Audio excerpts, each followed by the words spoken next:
Vamos continuar, então, em Êxodo 22, 16.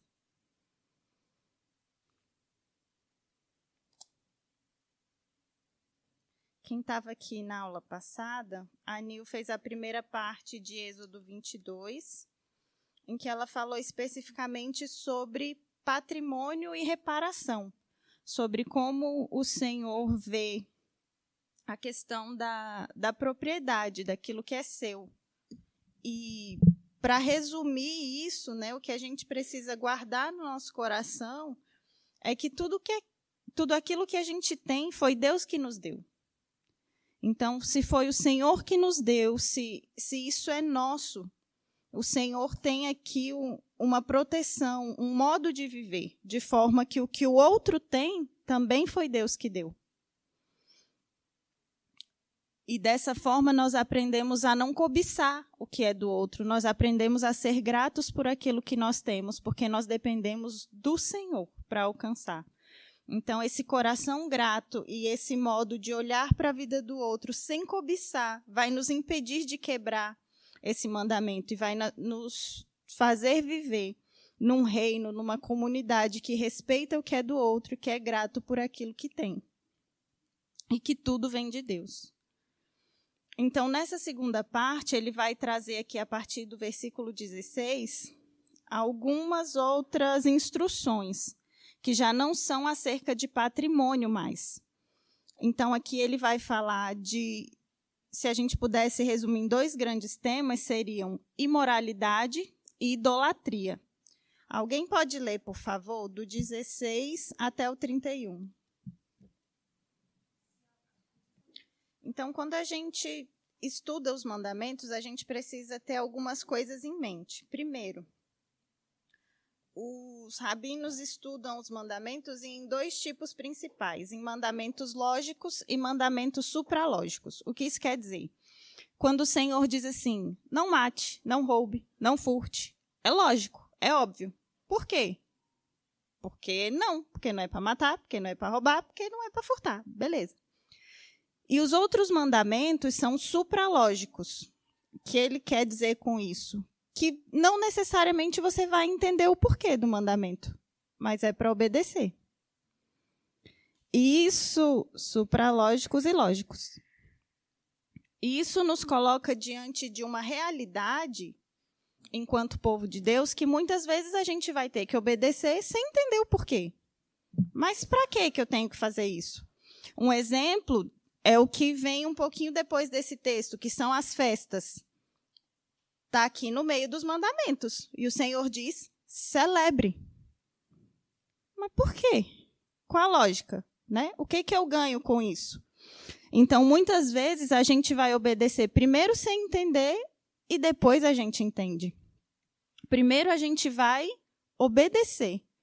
E depois a gente vai ver que existe aí uma bênção da obediência, porque é com base na confiança e no amor pelo nosso Senhor que nós vamos cumprir os mandamentos. Mais do que por simplesmente entendê-los e ver que é bom. Outro exemplo que a gente pode dar é do tipo, eu quero viver muito, então eu vou honrar o meu pai e a minha mãe. Não, esse coração está errado. Porque ainda que você tenha uma bênção por obedecer, você não obedece por conta do que você pode ganhar com isso. Você obedece porque você ama aquele que te instruiu nesse mandamento. Então, é esse o coração que nós precisamos ter. E hoje, quando a gente fala, né, da nossa igreja, das nossas comunidades, da comunidade evangélica, a gente não tem muito essa dimensão. Porque a gente já vive na era da graça, né? A gente sabe que, vamos supor, se você não vier ao culto um domingo, tudo bem, você não vai morrer por isso. Mas se você deixa de viver em comunidade, você está desobedecendo e perdendo daquilo que o Senhor tem para você. Mas quando a gente pensa nos nossos irmãos judeus e católicos romanos, eles têm uma relação com a tradição e com a obediência muito mais visível do que a nossa. Porque, para eles, o fazer, a rotina, essa obediência prática, essa experiência acerca do que se fala, é muito mais visível do que para nós. Isso, em muitos momentos, é pedagógico. Você precisa chegar na igreja, você precisa fazer o sinal da cruz, você precisa fazer aquele movimento de genuflexo, você tem algumas questões ali em que você coloca o seu corpo, a sua mente nessa posição de obediência no sentido de eu sei que eu preciso e eu sei que isso vai me trazer uma bênção. Mas por que eu faço isso? Em tese, não tem um porquê. Não tem um para quê. Né? Mas se isso está no seu coração, se isso vem de uma obediência, se isso é algo que o Senhor te instrui a fazer, faça. Porque a bênção da obediência virá, ainda que a gente não entenda. E não é porque a gente está fazendo para ganhar a bênção. É porque a gente faz para que um dia a gente possa entender. Para que a gente receba aquilo que o Senhor tem para nos dar, ainda que a gente não entenda. Então, quando a gente se depara com essa lógica dos mandamentos, a gente aprende sobre o nosso relacionamento com o Senhor. Né? A gente já falou algumas vezes sobre como, principalmente aqui no Antigo Testamento, é uma coisa didática. É o Senhor sentando com criancinhas e explicando, fazendo um desenho para eles entenderem. Então, quando a gente lida com os mandamentos, a gente precisa pensar dessa forma, que é o Senhor querendo revelar alguma coisa maior, que a gente agora não consegue entender. Por que eu não deixo uma criança enfiar o dedo na tomada? Não pode. Eu vou explicar para ela corrente elétrica? Nem eu sei como é que eu vou explicar. Então, às vezes, a gente ainda não está pronto para entender certas coisas, mas a gente precisa entender o que é e o que não é para fazer. Eu preciso comer fruta e verdura. Eu vou ensinar nutrição para uma criança de 2 anos? Às vezes, ela ainda não consegue entender. Mas, se ela obedecer, ela vai experimentar a bênção da obediência. E se eu estou falando para ela comer, ela vai confiar em mim, que sou o adulto que a ama. E porque ela me ama, porque ela confia em mim, porque ela decidiu se submeter e obedecer, ela vai colher a bênção da obediência. Então, essa é a forma que a gente precisa entender para se relacionar com os mandamentos. E aqui nessa segunda parte, em que o Senhor vai trazer algumas coisas especificamente sobre imoralidade e idolatria, a gente pode pensar em 2 questões: crime e pecado.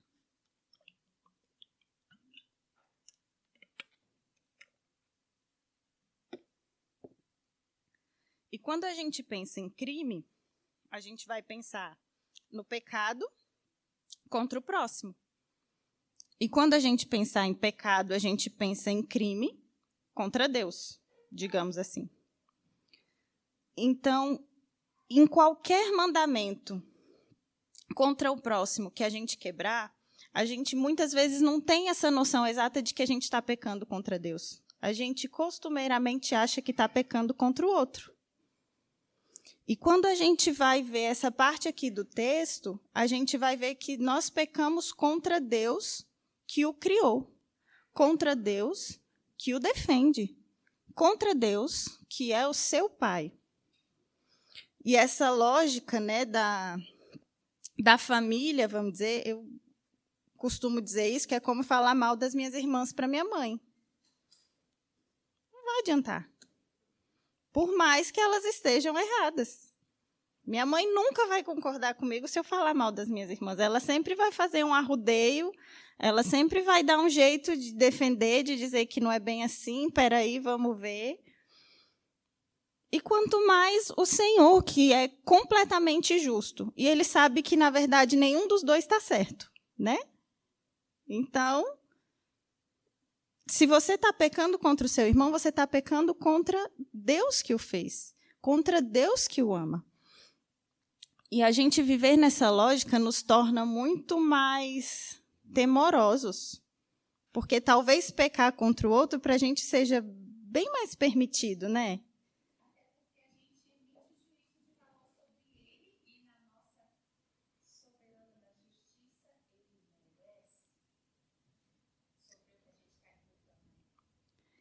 E nesse reino, nós somos orientados a buscar o reino de Deus e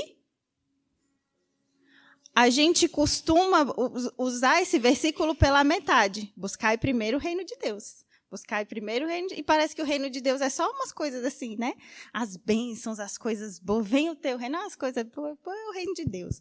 Mas a justiça de Deus, a gente já começa desse pressuposto de que estamos todos errados diante da justiça de Deus. De que ninguém merece nada diante da justiça de Deus. E se a gente olhar o nosso próximo, assim, a nossa relação com o próximo vai mudar muito. E aqui, especificamente, a gente vai entrar nesse assunto quando ele fala sobre o órfão, o estrangeiro e a viúva. Aqui é porque essa imagem é muito clara de que essas pessoas são inferiores, desfavorecidas, desprotegidas, entre aspas. Não tem ninguém por elas. São elas e o acaso e o azar ainda.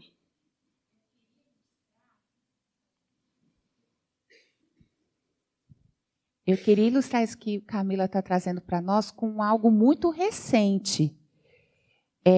A gente ontem, na aula do Perspectivas, falando sobre a missão no mundo, um dado da Índia que levou, né, o Hudson, né, um irmão nosso aí para o interior da China, nessa época, e também um outro que foi para a Índia trabalhar com a questão das viúvas. O William Carey. Porque viúva na Índia, morreu o marido, a viúva era morta, porque ela tinha que cuidar do marido no mundo seguinte. Tinha que ter alguém para cuidar das coisas do marido lá. Você imagina aqui, nessa época do Êxodo, o que era a viúva? Isso hoje é coisa muito recente. Minimamente amparadas. A gente tem assistência social, tem pensão. Sim. Nessa época não existia nada disso. Nada disso. Então, aqui esses são 3 grandes exemplos, né? Viúva, órfão e estrangeiro, mas isso serve para que cada um analise o seu próprio coração. A gente pode pensar, por exemplo, em racismo, vai entrar aqui. Você olhar para o outro considerando ele inferior. A gente pode pensar aqui, por exemplo, em pessoas mais pobres. Mais pobres do que a gente, porque pobre, acho que não tem rico aqui na igreja, não, mas se tiver, depois vocês me corrijam. Então, assim, mais pobres, a pessoa que às vezes está limpando o chão por onde você está passeando, a pessoa que às vezes está cuidando dos carros, ou às vezes nem isso, a pessoa que está arranhando os carros no estacionamento. E o nosso coração tende a olhar para essas pessoas de uma forma marginalizada, inferiorizada. Pessoas que moram na rua, pessoas que não têm casa. Aí a gente pode entrar mesmo nessa figura do estrangeiro, né? Nós voltamos a viver isso de uma forma muito visível. Na minha infância não era, eu não cresci com essa percepção de que o estrangeiro era uma pessoa desamparada. Né? Na minha cabeça de criança e adolescente, para mim tudo era rico. Se era estrangeiro, era uau! E hoje a gente vê essas questões acontecendo de uma forma muito triste, pesada, dolorosa no nosso país. E isso vale para o nosso coração. Quem são aqueles que a gente considera inferior? Quem são aqueles que o nosso coração vai olhar com algum desprezo, com a nossa justiça? Talvez presidiários? São pessoas que, na nossa justiça, merecem o quê? Mas não é a nossa justiça. É a justiça desse reino. E na justiça desse reino, o rei desse reino vai dizer assim, se ele me clamar, eu vou ouvir. E aí você vai se ver comigo, porque sou eu que defendo, porque sou eu que cuido. Você acha que você merece alguma coisa, mas tudo que você tem de mim é pela minha graça. E ele pode alcançar o mesmo lugar que você. Inclusive, é o que eu desejo, que você e ele estejam no mesmo lugar. Todas as pessoas que um dia você olhou com superioridade, achando que elas deveriam perder, que elas deveriam sofrer, que elas deveriam pagar, o lugar que o Senhor deseja para elas é o mesmo que Ele deseja para nós. O lugar de povo de Deus. Restaurado, redimido. vivendo essa noção de família de Deus. Quando a gente olha para o outro assim, muda bastante, né? Pensando não na nossa própria justiça, mas na justiça do reino ao qual nós fazemos parte. Se nós fazemos parte desse reino, é da justiça desse reino que a gente precisa dar conta. Continuando outra questão aqui. A gente vai ver a diferença entre pecado e abominação. Porque o Senhor faz diferença aqui do julgamento, do castigo que virá. E quando a gente pensa em abominação, a gente pensa em algo repugnante aos olhos de Deus. Algo extremamente ofensivo. Todos os pecados são ofensivos diante do nosso Deus, que é completamente santo. Mas as abominações, elas conseguem ser ainda mais perversas e detestáveis diante da justiça de Deus. E aqui ele vai colocar como abominações a idolatria, o sacrifício de inocente e as práticas sexuais perversas, a injustiça social e a opressão grave. Então, diante dessas coisas, o Senhor tem repugnância. É algo mais grave diante de Deus. Profana o sagrado e tem punição mais severa. E aqui, especificamente, a gente pode entrar no exemplo do órfão, da viúva e do estrangeiro. Vamos ler Levítico 19, 13?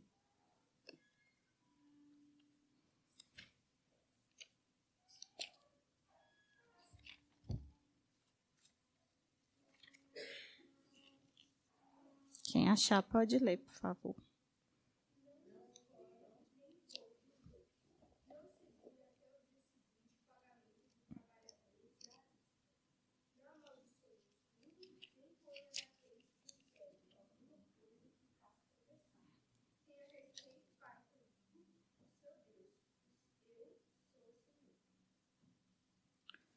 E a gente vai ver isso se repetir várias e várias vezes. Se a gente colocar na busca aí da Bíblia online, órfão, viúva, estrangeiro, não foram poucas as vezes que o Senhor nos alertou sobre o cuidado com essas pessoas. E quando a gente pensa no reino de Deus, principalmente aqui nas leis, parece uma coisa meio controversa a gente estudar hoje, isso no século XXI, no ano de 2025. Porque em alguns momentos o Senhor vai nos ensinar a lidar com escravos. Estranho, né? Para a gente não faz muito sentido. Mas o que a gente precisa entender é que o Senhor está querendo trazer a realidade do reino dos céus para um mundo caótico, caído, completamente desorganizado pelo pecado. Não é que essa aqui já seja a realidade perfeita. É como viver o reino de Deus no meio desse mundo de caos. Porque a gente vive no meio de um mundo de caos e pecado. A gente vive um caos e questões que eles não tinham nessa época. E nessa época tinham questões muito graves que hoje a gente não vive. Então a gente precisa ter essa percepção de como viver no reino perfeito de Deus, de um Deus santo, no meio do caos do mundo, no meio do caos do dia a dia, da terra. Então, a gente precisa colocar essa lente para analisar o que o Senhor quer nos mostrar aqui. Vamos ler Deuteronômio 10, 18.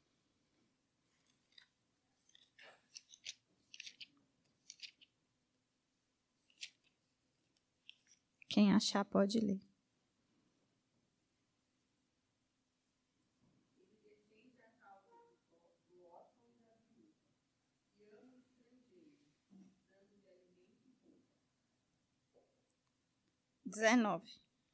Pode ler o 19 também.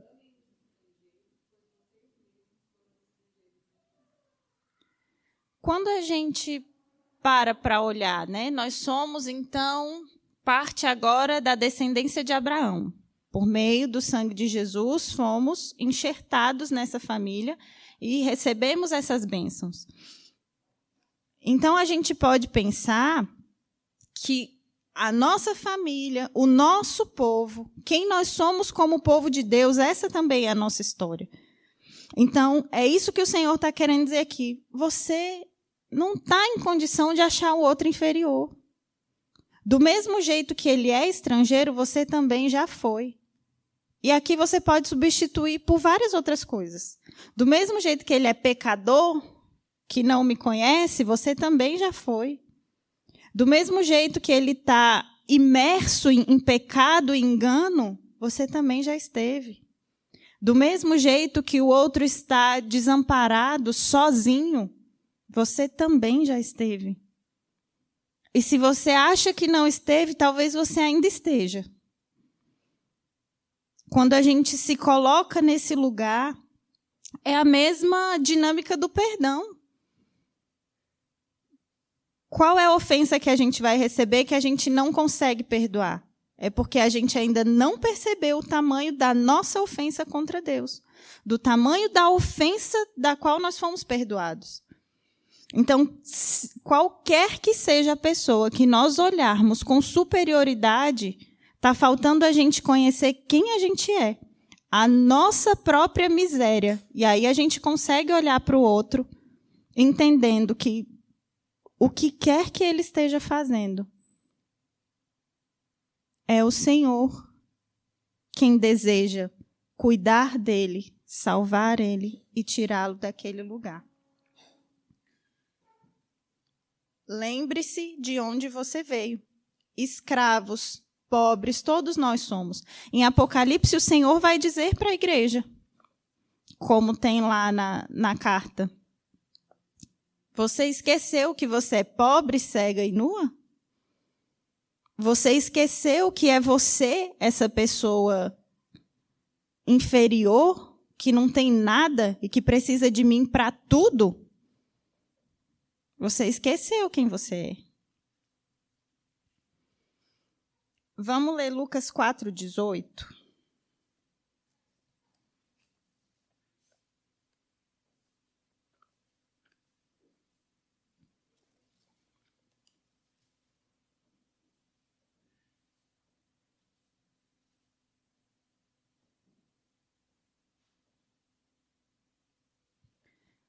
Aqui é Jesus falando. O Espírito do Senhor está sobre mim, porque ele me ungiu para pregar boas novas para os pobres, para quem vocês acham aí que é porque ele é pecador que ele não tem nada. Então, foi para ele que eu vim anunciar as boas novas. Me chamou para proclamar liberdade aos presos, que diante da sua justiça talvez merecesse estar morto, não mereça perdão, não mereça uma regeneração, não tem jeito. Foi para esse que eu vim proclamar a sua liberdade. Recuperar vista aos cegos, aquele que depende de quem passa na rua para comer, porque os cegos dependiam de esmolas para viver. Eles eram autorizados a pedir esmola. Olha que coisa linda, né? E libertar os oprimidos e proclamar o ano da graça do Senhor. Então, o nosso rei, o rei do reino que nós fazemos parte, ele tem essa missão de trazer essa boa nova, essa vida nova, essa liberdade, essa graça, essa vida de Deus. Não para quem já acha que tem tudo. Não para quem já acha que está bem. Não para aquele que, segundo a sua justiça, está limpo e não precisa de nada. Mas para aquele que, assim como esse, se reconhece dependente do Senhor. Reconhece que tudo que tem vem de Deus. Reconhece que nada pode sem o Senhor. Reconhece que é tão miserável, pobre, cego e nu quanto aquele que visivelmente está assim. Ainda que hoje a gente se ache rico, limpinho, santinho, diante de Deus, todos nós somos esse povo, pobre, cego e nu. E quando nós nos reconhecemos assim, nós temos acesso às boas novas, à liberdade, à graça do Senhor.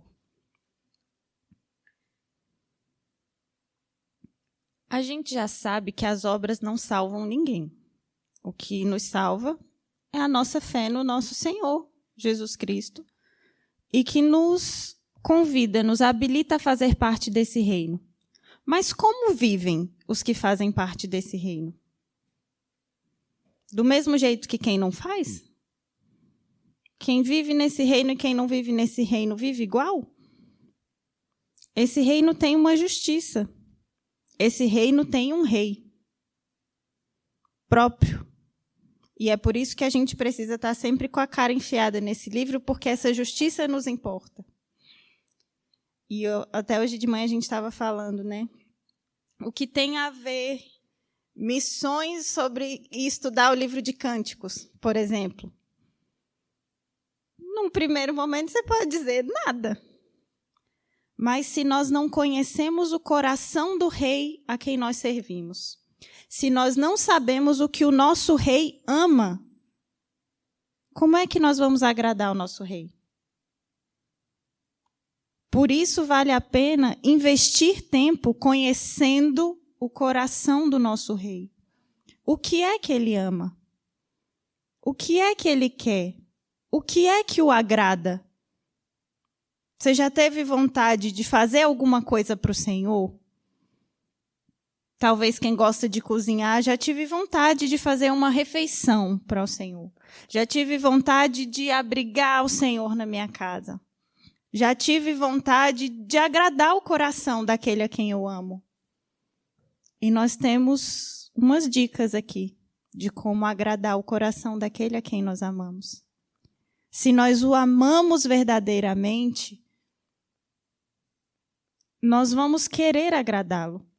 E Jesus diz também, se a sua justiça não exceder em muito a dos fariseus, que era quem seguia isso aqui à risca. Eles cumpriam tudo. E como que a gente vai exceder? Não é em fazer mais, é em fazer de todo o nosso coração. É de fazer por amor, é de fazer porque essa lei, essa justiça está escrita no nosso coração. É de fazer com alegria, é de fazer para agradar o nosso Deus e não para receber a recompensa da bênção. Não para receber a recompensa da obediência. Ainda que eu não tivesse recompensa nenhuma, eu sei que eu estou agradando o coração daquele a quem eu amo. E isso é motivo suficiente para fazer tudo aquilo que ele disse para fazer. E quando tudo isso acabar, aqui no texto ele vai dizer, ele está separando os bodes das ovelhas. As ovelhas são do meu aprisco. Eu sou o pastor delas. Elas vão aonde eu digo, elas fazem o que eu mando. Quando eu digo para ir, elas vão. Quando eu digo para parar, elas param. Esses aqui são os que estão no meu reino.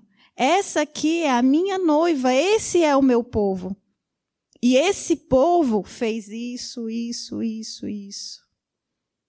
Às vezes nem sabiam o que estavam fazendo. Às vezes nem sabiam por que estavam fazendo. Mas porque estavam me agradando, porque tinham um relacionamento sincero comigo, porque eram minhas ovelhas, porque eram povo, porque estavam no meu aprisco. Elas vão simplesmente continuar perto de mim. Elas nunca estiveram longe, a ovelha não consegue viver longe do pastor. Elas me amam, elas querem estar perto de mim, elas querem me agradar. Então, quando tudo isso acabar, elas vão vir para ainda mais perto. Eu vou mantê-las ao meu lado, porque esse é o desejo verdadeiro do coração delas. Porque é isso que elas desejam de todo o coração. Porque é essa realidade que elas querem viver. Elas passaram a vida buscando estar do meu lado, conhecer o meu coração e ter um relacionamento comigo. E é assim que esse povo vive. Então não é para a gente sair simplesmente fazendo porque é certo. Tem ateus que fazem muito melhor do que a gente. O que o Senhor quer não é simplesmente que você faça ação social. O Senhor quer todo o seu coração. E quando o seu coração for dele, você vai fazer o que ele ama e vai cuidar de quem ele ama. Você vai fazer, você vai completar a missão dele aqui, que foi o que a gente aprendeu. Que é cuidar, trazer, amar o pobre, o cego, o nu, o oprimido, a viúva, o estrangeiro. E que nós sejamos esse povo que vive assim, porque nós amamos ao Senhor em primeiro lugar. Nós amamos o próximo como a nós mesmos. E nisso se resume todos os mandamentos. Amém? Senhor, muito obrigada, Pai, pela Tua palavra mais uma vez, porque o Senhor se agrada em revelar para nós o Teu coração. E nós queremos conhecer o Teu coração, Jesus. Nós queremos Te amar, amando o que o Senhor ama, amando quem o Senhor ama, cuidando, Senhor, dos Teus negócios, daquilo que importa ao Senhor. E o Senhor ama vidas, o Senhor ama pessoas, o Senhor ama o pobre, o oprimido, a viúva, o Senhor ama o estrangeiro, assim como nós fomos e somos completamente dependentes do Senhor, da Tua graça, do Teu amor, do Teu favor.